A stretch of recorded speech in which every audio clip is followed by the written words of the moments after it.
నేను మోసగింపబడ్డాను ప్రభు. ఎవరు నేను మోసగించినది? ఈ కృష్ణ కుమారుడే. దుర్మార్గుడా, నా నృత్యం చూసి ఆశ్చర్యం ఉంది, ముచ్చటపడి నన్ను దగ్గరకు తీసుకుని వివాహం చేసుకుంటానని నమ్మబలికి నాతో సంభోగించి ఆ మోజు తీరిన పిమ్మట నన్ను కాదని హేమని పెళ్లి చేసుకోవడానికి సిద్ధపడలేదు. భవభోగ సత్కళ భావములను భవభోగ సత్కళ భావములను భవభోగ సత్కళ భావములను భవభోగ సత్కళ భావములను. ఏం చేస్తున్నారు కవి గారు? అర్థాన్ని ఆలోచిస్తున్నాను మిత్రమా. అర్థాన్ని ఆలోచించడం మీ అర్థం కవి గారు. మీరది మాని అతను అర్థం చెప్పలేని కొత్త పద్యాన్ని విసరండి. విసరడానికి ఇదేమన్నా పప్ప ఉప్ప? బాగా ఆలోచించాలి. అలా అనకండి కవి గారు. ఇప్పుడు ఈ సమయంలో మీకు ఆలోచన రావాలి. అదిగో వస్తుంది ఆలోచన. ఇప్పుడు ప్రజలను పాలించేది ప్రభువు. ఆ ప్రజలకు పాలిచ్చేవి ఏవి ఆలోచించండి. ఆవులు, గేదెలు, ఇంకా ఇంకా మేకలు. కరెక్ట్. ఆ మేకలకి ఏముంటాయి? తోకలు. పర్ఫెక్ట్. ఇంకా గుద్దేయండి, గెలుపు మీదే. నరసకవి గారు, మీ పద్యానికి అర్థాన్ని చెప్పడం నాకు కరదలా మలకం. అది నేను చెప్పాలంటే ముందు ఈ పద్యానికి అర్థం చెప్పండి. చెప్పండి, పరిష్కరిస్తాం. మేకతోకకు మేకతోక మేకకు తోక మేకతోక మేక మేకతోక మేకతోకకు మేకతోక మేకకు తోక మేకతోక మేక మేకతోక మేకతోకకు మేకతోక మేకకు తోక మేకతోక మేక మేకతోక మేకతోకకు మేకతోక మేకకు తోక మేకతోక మేక మేకతోక మేకతోక తోక మేక మేకతోక మేక మేకతోక తోక మేక మేకతోక మేక మేకతోక తోక మేక మేకతోక మేక మేకతోక తోక మేక మేక తోక మేక. బాగా ఆలోచించి అర్థాన్ని చెప్పండి. మరొక్కసారి పద్యాన్ని వినిపిస్తే. ఇంకొకసారి పద్యాన్ని వింటానంటాం సరస్వతీ పుత్రులకు సమంజసం కాదు కవి గారు.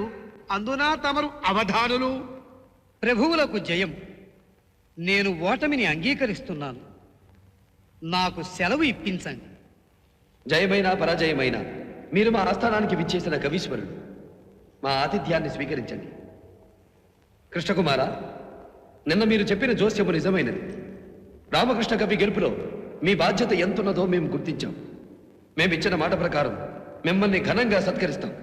నన్ను అవమానించిన అహంభావికి సన్మానం జరగకూడదు. అతను నిండు సభలో అతి దారుణంగా అవమానింపబడాలి. ఏం చేద్దాం దేవి? దానికి నేను పథకం చెప్తాను, నువ్వు అమలు జరపాలి. ఏమిటా పథకం? విడిచిపెట్టండి, నన్ను విడిచిపెట్టండి, నన్ను వదలండి, వదలండి, నన్ను విడిచిపెట్టండి.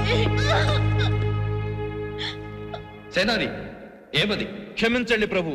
సింహనందిని ఆత్మహత్యా ప్రయత్నం చేస్తుండగా నేను గమనించి ఆ ప్రయత్నాన్ని భగ్నం చేసి ఇక్కడకు తీసుకొచ్చాను. ఆత్మహత్యా ప్రయత్నమా? నందిని, ఇది నిజమా? అవును ప్రభు. అంతటి కష్టం ఏమి కలిగినది? నేను మోసగింపబడ్డాను ప్రభు. ఎవరు నేను మోసగించినది? ఈ కృష్ణ కుమారుడే.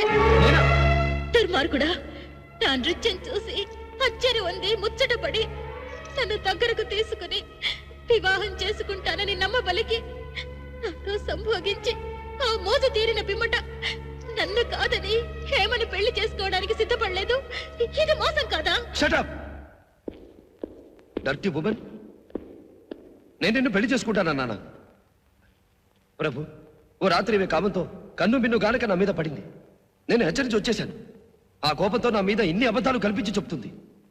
నందిని, దైవం మీద ఆన ప్రభు, నేను నిజమే చెప్తున్నాను. ఈ వ్యక్తి నా నృత్యం చూసి మెచ్చుకొని. ఆగు. నీ నృత్యాన్ని మెచ్చుకున్నానా? నీకంటే మా హేమ బాగా నాట్యం చేయగలదు. నృత్యంలో నన్ను ఓడించేవారు ఈ పృథ్వీలోనే లేరు. సింహనందిని గారు, మీకు తెలిసిన పృథ్వీ ఈ సభ ఒకటే. అంత మాత్రం చేత మొత్తం ప్రపంచంలోనే మేము మించిన వారు లేరనుకోవడం పొరపాటు. ప్రభు, ఈ వ్యక్తి సభనే అగౌరవపరుస్తున్నాడు. ప్రభువుల వారి మన్నన పొందిన రాజనర్తక కన్నా గొప్ప నర్తకులున్నారని చెప్పి ప్రభువుల వారిని అవమానిస్తున్నాడు.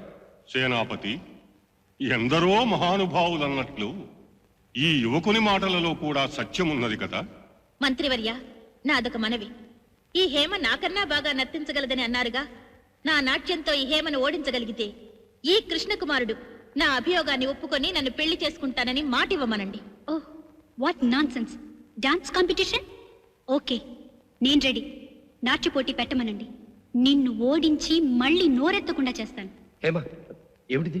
ఈ పందానికి నేను ఒప్పుకుంటున్నాను.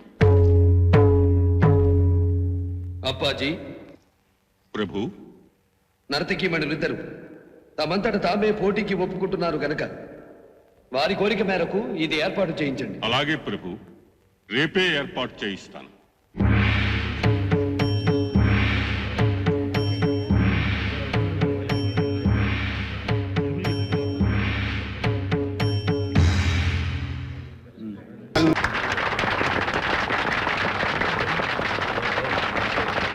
అప్పాజీ, ప్రభు, తీర్పు చెప్పండి. ఈ నాట్య పరీక్ష యందు గెలుపొందిన సౌభాగ్యవతి హేమను చిరంజీవి కృష్ణకుమారుడు పరిణయమాడవలనని నిర్ణయించడమైనది. స్వార్థ బుద్ధితో మన ఆస్థానానికి విచ్చేసిన అతిథులను అవమానించిన సింహనందిని ఆస్థాన నర్తకి పదవి నుండి తొలగించడమైనది.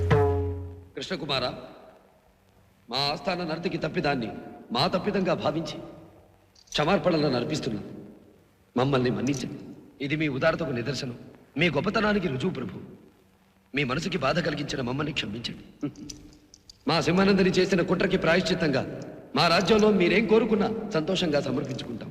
మాకేం అక్కర్లేదు ప్రభు. రేపు పౌర్ణమి నాడు మీ పూజా మందిరంలో ఉన్న వజ్రపు విశేషాన్ని చూడాలనుంది. అవశ్యం మీరు ఆ సుందర దృశ్యాన్ని చూసి ఏర్పాటు చేస్తాం. రేపటి సాయం సమయమున మా అంతఃపురానికి విచ్చేయమని మిమ్మల్ని సాదరంగా ఆహ్వానిస్తున్నాను. Thank you sir. కార్తీక పౌర్ణమి పుణ్యకాలే శివమణి దీప పూజాం కరిష్యే. ఓం సహస్రశీర్షం దేవం విశ్వాక్షం విశ్వసంభవం విశ్వన్నారాయణం దేవమక్షరం పరమం పదం విశ్వతం పరమాన్ నిత్యం విశ్వన్నారాయణకం హరిం విశ్వమేవేదం పురుషస్తద్విశ్వం.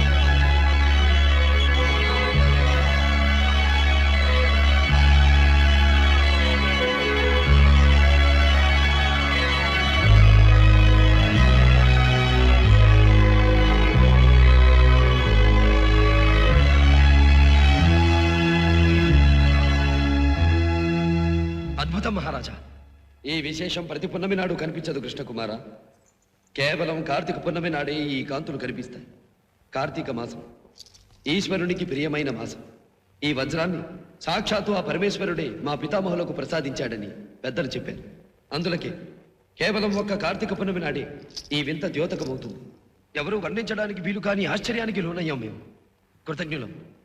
ఈ విశేషాన్ని చూడగలగటం నిజంగా మా అదృష్టం మహారాజా.